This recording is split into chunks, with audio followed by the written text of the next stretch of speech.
Welcome to my overworld stronghold.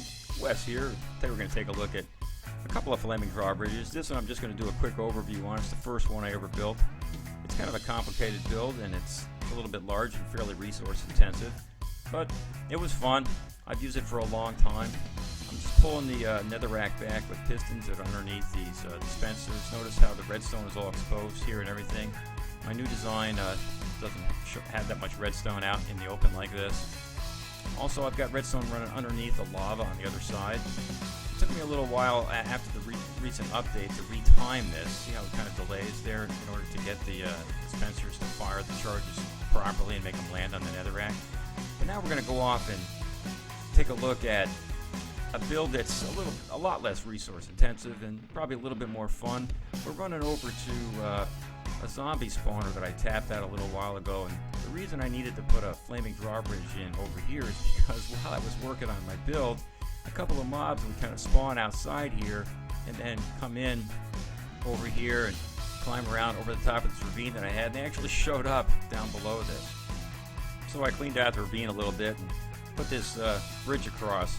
It's 6 blocks long. It's on top of slime blocks, so I only need one sticky piston to drive it across. This signal here goes into the sticky piston, moves it across, and then that's another cave system down over there at the other end of the ravine. Notice how the fire charges are coming in sequence. Notice also that, so there's the sticky piston right there.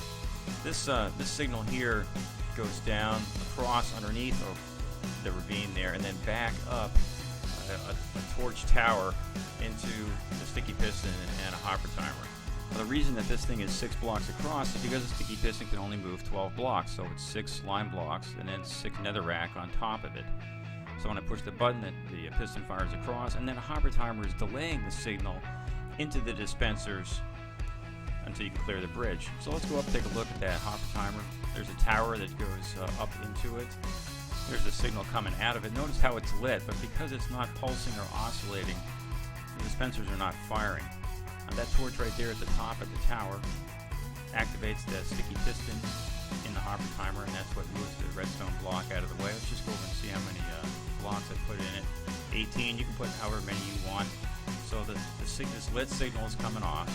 What's really critical here is the settings for these repeaters. Notice how they're all sequenced up. So it's basically, 0 delay, 1 tick, 2 ticks, full delay, and then I got a big delay over here, and then I fire these last 2 after those. You have to do that, or else the fire charges don't light the netherrack consistently. It took me quite a while to develop that. I did a whole bunch of different designs. Let me get this. I guess I don't need this anymore, but I completed this build.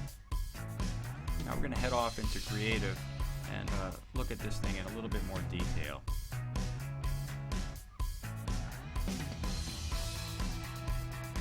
So here we are in my little creative prototype world. In this case, I put the buttons on the floor. Just, I'll show you how that works, how the signal travels down into that piston over there, and up back into the hopper timer, and then up into the repeaters above. So here's an overview at the top of this thing. I just flipped it around from the design I had before. I don't have the hopper timer on the top. I have it below this, but you can see the signal coming in. It's the same delays on the repeaters. Big delay over here, okay, going into the last 2. Now, as in the other design, there's just one sticky piston driving these 12 blocks across. If you put this in your world, notice how there's nothing at the end of the slime blocks. You might have to put immovable blocks down wherever the slime blocks are going to be or wherever they're going to run. Just make sure they don't get hung up. Okay, so there's the piston that drives everything across. Now the signal coming into this thing, I just have that button above it. Okay, so it's in this block right there. Okay, that block right there. That's just firing down into this, and it's sending the signal into the sticky piston. Let's go take a look at where that little button is. You can figure out any way you want to put the signal into that sticky piston, but this is just one example. It's different than the one I had in my world. And then the signal comes down. That's a good way to send signals vertically down. Okay, and then into the sticky piston and the hopper timer. Now in my survival world, I had that torch underneath the sticky piston. Here it just shows you that you can send the signal in with redstone into the side of the hopper timer. So here's what happens. So you hit this button, sends the signal straight down into that, down into the sticky piston, fires the redstone block across, and now the hopper timer is waiting for the blocks to come back. There it goes, pops back, sends the signal back up. That tower on the right over there, and then fires off all the dispensers. Now notice here that I have all these repeaters lined up. This is just to separate the signal coming in next to it. That's all that's doing. And up that tower into all the repeaters up here into the dispensers. A second ago I mentioned the immovable blocks at the end of the slime blocks. By that I mean furnaces, obsidian, or pumpkins. Anything that touches the slime block, it'll grab. Okay, so here now we're looking at the signal coming down from this button. This is an excellent example of how to send signals compact vertically. Torches on the side of the blocks, redstone on top, it just alternates going down. You can do this any different way. It can come out across or whatever. So here we go, running across over here. And then underneath here I had to convert the signal. Okay, underneath there's a torch down underneath there. Okay, and then up into this tower. And then this sends the signal straight up. That's a good way to send signals vertically up.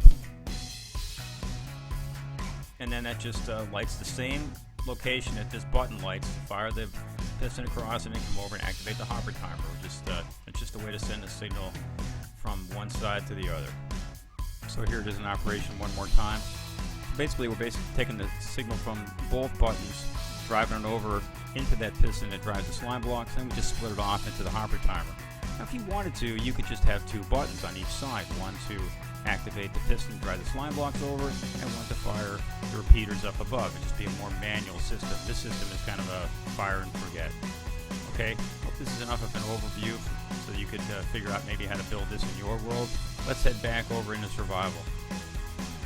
Well, I hope you enjoyed the video. I think I'm going to head back into my stronghold now and drop Steve off for a little AFK session. This is Wes, and I'm out.